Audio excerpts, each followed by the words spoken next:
Welcome to the Lawrence County Revolutionary War Trail.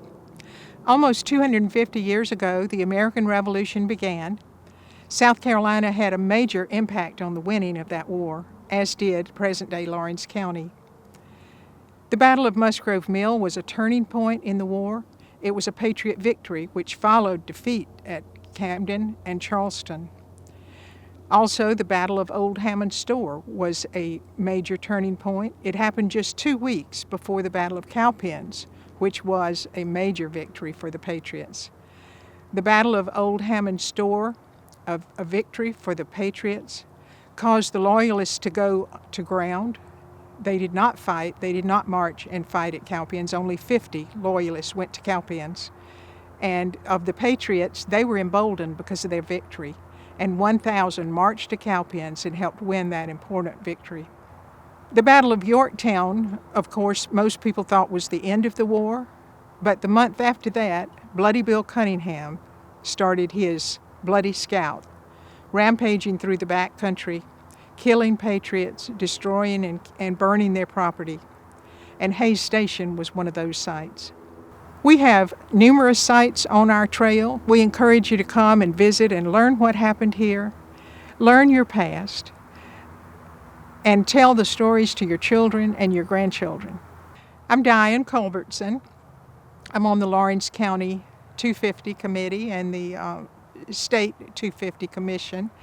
We have developed a trail to show people what happened in Lawrence County during the American Revolution.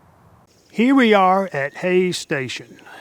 In this idyllic spot, one of the most horrific acts of the Revolutionary War and one of the most horrific acts to ever occur in the state of South Carolina happened right here. Now, this was a stagecoach stop. Originally, this was a plantation of Thomas Edgehill, who was a Loyalist. And in 1778, he had his holdings confiscated by the state of South Carolina. And those holdings went up for auction. And Joseph Hays bought this place and continued to run it as a stagecoach stop. There was a blacksmith shop here. There was a blockhouse here. And there was the Hays home place as well. We don't exactly know where the home place was. Hays Station was on the 96 road that came right through the center here. It came from Hammond's Old Store, which is only about 5 miles away, and it ran down through James Williams Plantation, Mount Pleasant, which is about 3 miles away. So it was right in the center of quite a bit of activity during colonial and Revolutionary War times. Joseph Hays and the Little River Regiment is Colonel Joseph Hays. He was one of the most distinguished men in the county. The Little River Regiment was one of the most distinguished militia regiments in the entire Revolutionary War. They fought with honor and distinction in 38 different battles. The men who were here at Hays Station is about 25 men who were members of that Little River Regiment. These men fought at Cowpens, among other places. They fought at Kings Mountain. They were absolute heroes at Cowpens. And the men who were here at Hays Station were the finest men in the district. 1 month after Yorktown, when the Revolutionary War's activities had settled down and many people thought that the war was over, it was not over here in Lawrence County. And Joseph Hays and his 25 men were basically hanging out here during the midday when a riot occurred.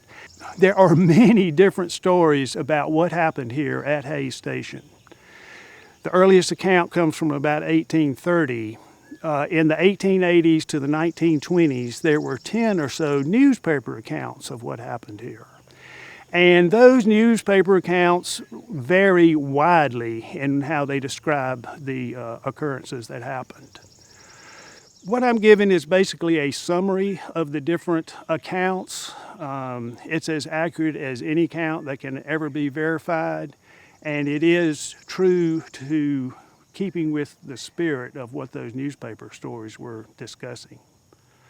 So Joseph Hayes and his men were just hanging out noontime when either a rider approached and gave them warning that Bloody Bill Cunningham was on the loose in the backcountry of South Carolina. Another indication they had was that there was smoke rising from the Williams plantation, which was 2 or 3 miles away. In any case, Joseph Hayes and his men had some warning that William Cunningham, the loyalist, he was a major during this time, had left Charleston on a bloody scout raid with 300 bloodthirsty cutthroats. He came through the backcountry of South Carolina. On November 17th of 1781, and this is 1 month after Yorktown, Cunningham and his group come across Captain Butler and his command of 27 men at Clouds Creek. Captain Butler and his men ran out of ammunition in the fight that occurred. He surrendered, and after he surrendered, William Cunningham and his band killed every one of those 27 men. The next day, that group came through Newberry County. There they killed 6 men in a most horrific fashion. The day after that, that is when William Cunningham and his men come here to Hayes Station. So when Joseph Hayes gets the word, they come into a blockhouse, and we assume that this is the location of the blockhouse. We know through archaeological studies that there was a building here, and this is the spot where the Daughters of the American Revolution in 1910 erected this monument. And this is the second monument that was here. The first monument was erected in the 1850s, and it was destroyed either through vandalism or after being struck by lightning. This is where we are real certain that the blockhouse stood, that Joseph Hayes and his men sought shelter. And the rifle fire battle broke out. 1 man was killed on each side. Now, there's a couple of different stories about what happened next. One story says that William Cunningham and his men heated up an ingot in the blacksmith shop and threw that red-hot ingot onto the roof of the blockhouse. Another story says that a flaming ramrod covered in flax and tar was set on fire and shot into the roof of the blockhouse. In any case, the blockhouse caught on fire. It was, a desperate situation for Hayes and his men. And Joseph Hayes stuck his head out the door and said, "If we surrender, will you treat us as prisoners of war?" And William Cunningham said, "Sure, come on out." So they came out one at a time with their hands behind their back, had their hands tied. And after the last man had his hands tied, Bloody Bill Cunningham took a rope, and he went from one man to the other, and he tied them all together. And as he was doing so, he says, "Okay, I'm going to march you down to Charleston as prisoners of war." Well, as soon as that last knot was tied, Bloody Bill Cunningham said something to the effect of, "I've got you now. You're all going to die." And he turned to his 300 men and he says, "Is there anybody here who does not deserve death? Does anybody deserve a reprieve?" Well, these men who were with Bloody Bill Cunningham knew Joseph Hayes and his men of the Little River Regiment. They were neighbors. The war in the backcountry of South Carolina was a civil war. So several of these men knew a fella named Bill Blakely. And he goes by the name of Honest Bill Blakely. And Honest Bill Blakely was allowed to leave because he had done good turns to several of William Cunningham's men. Another individual who they exonerated was Major Jonathan Downs.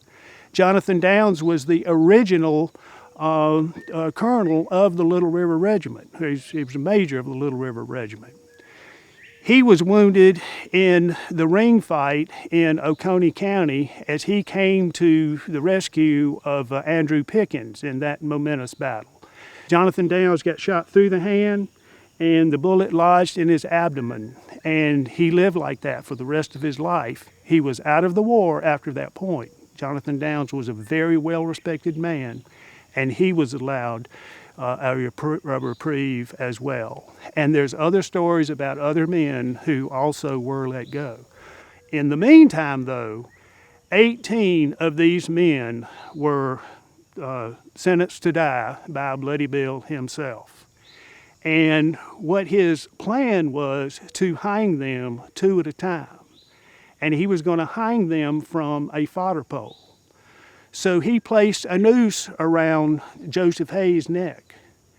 And next he placed a noose around the second in command, who was 18 years old, Captain Daniel Williams. Now, Daniel Williams was the son of James Williams. And what happened here with William Cunningham and Daniel Williams, 18 years old, and Joseph Williams, who was 14 years old, who was here as well. This is part of the Williams-Cunningham feud, and it was between neighbors, and this feud was as violent as any feud ever occurred in American history. James Williams, the father, was the most ardent patriot in the backcountry, and he was instrumental in the victory at Musgrove Mill. And John Rutledge, the governor of South Carolina, was so happy about the events that happened at Musgrove Mill, he promoted James Williams to general. Except that James Williams never got his commission. He was killed at Kings Mountain. He was the last casualty at Kings Mountain. And at that time, Daniel Williams was 17 years old. And James Williams died in the arms of 17 years old Daniel Williams. These men fought against each other at Hammond's Old Store, which happened 9 months previous to this battle. Bloody Bill Cunningham was at Hammond's Old Store. Joseph Hayes was at Hammond's Old Store. The day after Hammond's Old Store, Bloody Bill Cunningham had retreated, had escaped to Fort Williams, 3 miles down the road here, where there was another battle with Joseph Hayes defeating the Patriot troops at that point. So what we have is James Williams, the most ardent patriot in the Little River District. He lived in between Robert Cunningham and Patrick Cunningham, who were the most ardent loyalists in the Little River District. These were all neighbors. William Cunningham was a cousin of Robert and Patrick Cunningham. The fighting at Kings Mountain, Bloody Bill Cunningham was at Kings Mountain. Bloody Bill Cunningham was captured at Kings Mountain. Bloody Bill Cunningham witnessed as many as 100 of his fellow companions being killed. We don't exactly know when the white flag was raised at Kings Mountain, but it was an extremely chaotic time, and there are accounts that 100 loyalists were killed after the white flag was raised, even though there's huge discussion about when that flag was raised. Bloody Bill Cunningham was there when that occurred. He was captured. He escaped captivity and came back and joined with the Loyalist forces at Fort 96. Then he's at Hammond's Old Store. In that occurrence, there were 250 Tories plundering the backcountry. 150 of those men were killed or wounded. 40 were captured. 60, including William Cunningham, escaped to Fort Williams to fight a battle the next day. There were 0 Patriot casualties. Hammond's Old Store, 5 miles from here, was a slaughter. So there's much talk that what Bloody Bill Cunningham was doing during this time was a revenge tour, and that is what it was. The bitterest of feelings with this ugly Civil War came to the surface during this time. And that's when he killed 27 men at Clouds Creek, 6 more men in Newberry County, and now he's here with his 300 men surrounding 18 men who are bound and have their hands tied behind their back. And Joseph Hayes and Daniel Hayes both have their necks in a halter, getting ready to be raised from the ground, supported by a fodder pole. And as they were about to be hoisted, young Joseph Williams, 14 years old, son of James Williams, brother of Daniel Williams, he turns to his brother and he says, oh brother, what shall I tell our mother?" And Bloody Bill turns to Joseph Williams and he says, "You'll tell her nothing, you damn rebel suckling," and he runs Joseph Hayes through with his sword right there. The first casualty here was 14-year-old Joseph Williams. So after Bloody Bill Cunningham runs Joseph Williams through with his sword, he orders that Joseph Hayes and Daniel Williams be hoisted above ground. And as they are being raised, the fodder pole breaks. So Bloody Bill Cunningham was so enraged when that fodder pole broke that he took his sword, still dripping with the blood of young Joseph Williams, and he started hacking away at these men who had their hands bound. And he was chopping away, and he was slashing away, till he could chop and slash no more, when he gave his sword to his men, and they finished the job. And by the time that he was through, these bodies were dismembered. Now, 4 of the families had relatives come and pick up the body parts and take them away for private burial. The other 14 men were buried here in 2 common graves. We don't know where they are. We do know that they are in a very sacred location. And what happened here at Hays Station makes this place one of the most sacred places in the county. And at this time, I would like to look and discuss the individual men whose names are on the monument here that the DAR installed in 1910. Here are the men who lost their lives here. Colonel Joseph Hayes, absolute hero at Cowpens and in numerous other engagements. Captain Daniel Williams, 18 years old, the son of General James Williams. And Daniel Williams lived just about 2 or 3 miles from here at his plantation, his father's plantation, Mount Pleasant. Lieutenant Christopher Hardy, Lieutenant John Neal. John Neal was 16 years old. His father was a significant colonel with the New Acquisition Regiment. And William Cunningham fought with John Neal's father when William Cunningham had joined the Patriot forces. Clement Hancock, Joseph Williams, 14 years old, son of James Williams, brother of Daniel Williams. 3 members of the Irby family, a very distinguished family here in Lawrence County. Joseph Irby Sr., Joseph Irby Jr., Grief Irby, John Milvin, James Ferris, John Cook, Benjamin Goodman, Yancey Saxon. These men deserve a hallowed place in history.